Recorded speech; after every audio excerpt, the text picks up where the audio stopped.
Hello, welcome back to the Wrestling Newsroom. I'm your host, All Things Wrestling, and today we're going to be looking at all the wrestling news from Saturday. We start with an interesting story. There's a graphic floating around on social media which allegedly spoils the main event of the upcoming Elimination Chamber pay-per-view. This graphic was said to be from the South African pay-per-view advertisement. It showed Braun Strowman holding the Universal title in a six-man match with Brock Lesnar, Finn Balor, Roman Reigns, Cesaro, and Big Cass.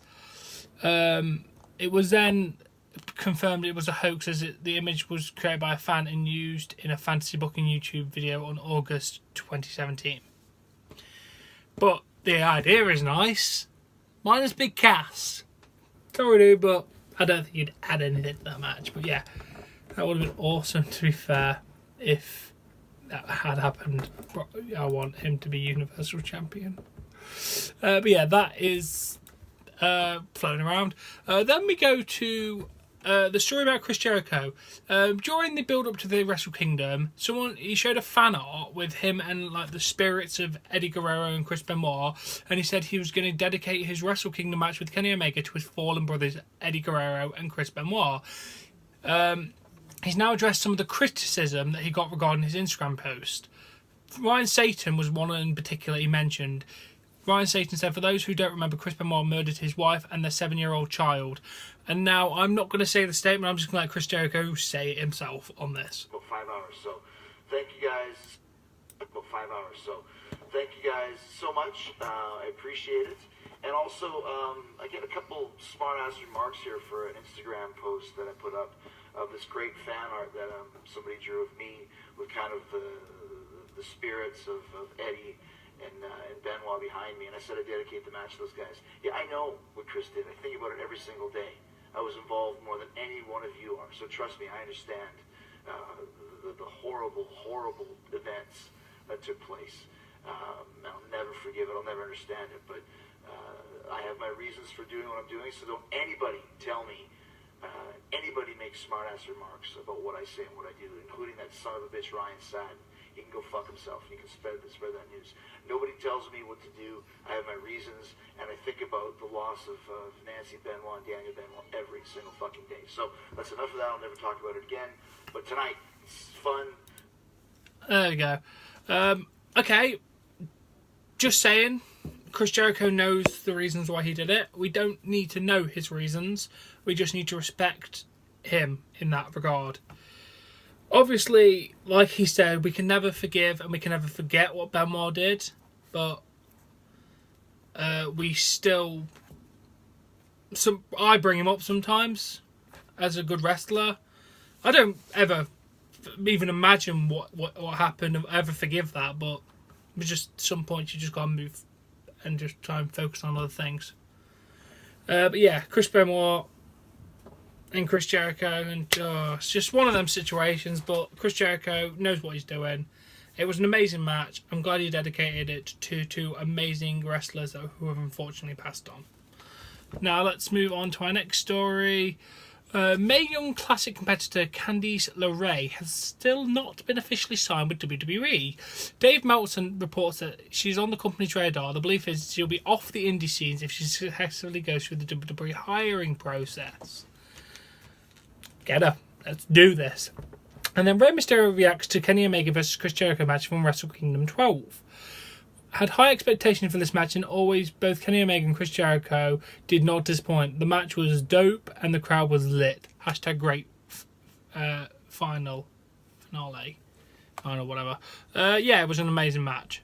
Absolutely fantastic, especially the ending. Seriously, if you have not seen the Kenny Omega Chris Jericho match, not going to spoil what happened or anything like that or even won, but it was fantastic and it's really worth a watch. And then we go to some good news for Raw. They did 2.8 million viewers compared to last week's 2.7 million. And SmackDown got 2.7 compared to 2.65 million last week.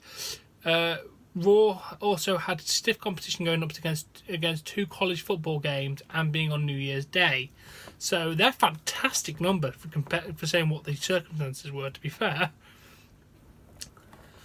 So yeah, absolutely amazing And then we go to an update for the Fastlane pay-per-view. John Cena has now been officially announced for Fastlane.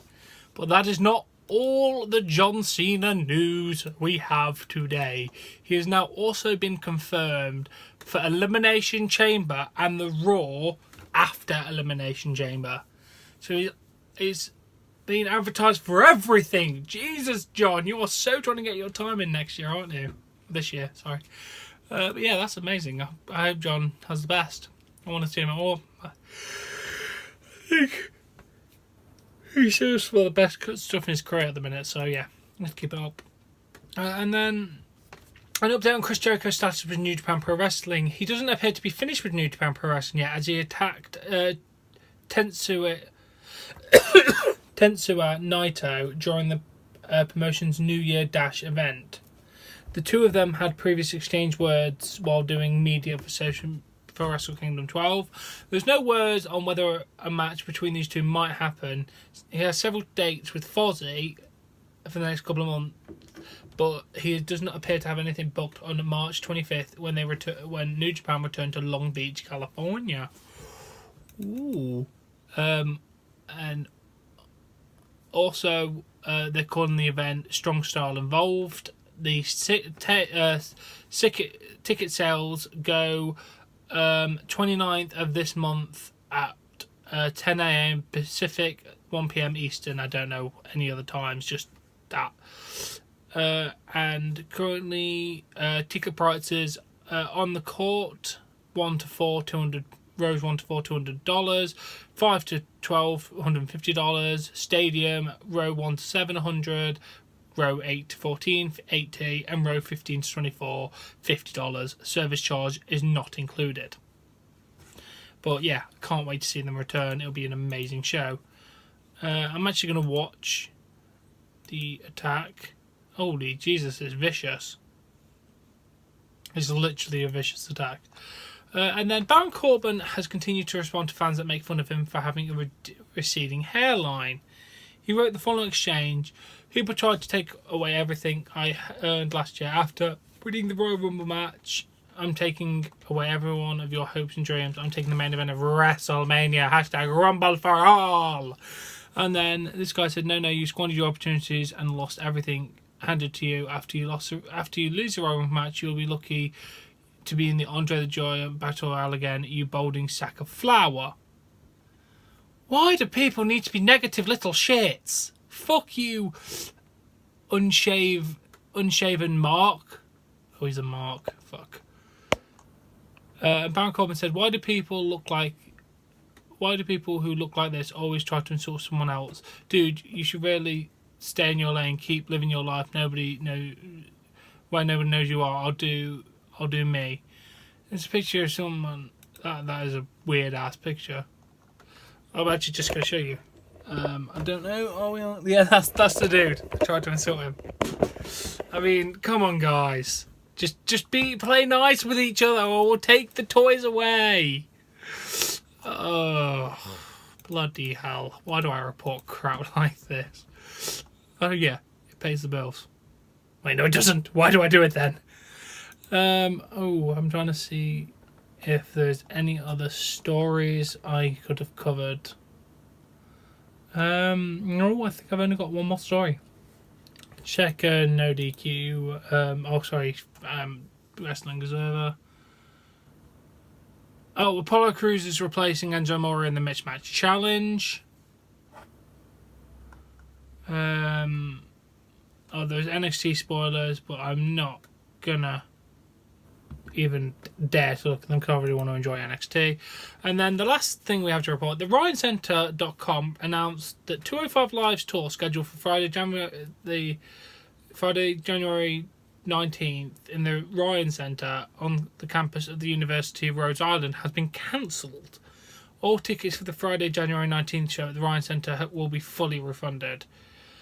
The website's claim that the event is cancelled due to routing and scheduling issues. It was previously reported on NoDQ.com, which I'm reading this off now, said that tickets for all three shows were slow. Why did you think they were going to sell out? You can barely sell them for the main shows. And then the advertised matches are Cruiserweight Championship match with special guest referee Nia Jax, Enzo Amore, Cedric Alexander. Special attraction match, Woken Matt Hardy versus Bray Wyatt, and Hideo Itami versus Jack Gallagher. There'll probably be more matches added, because that would be a really bad live event with 3 bloody matches. But yes, that has been the Wrestling Newsroom. I do not have no more stories. Sorry.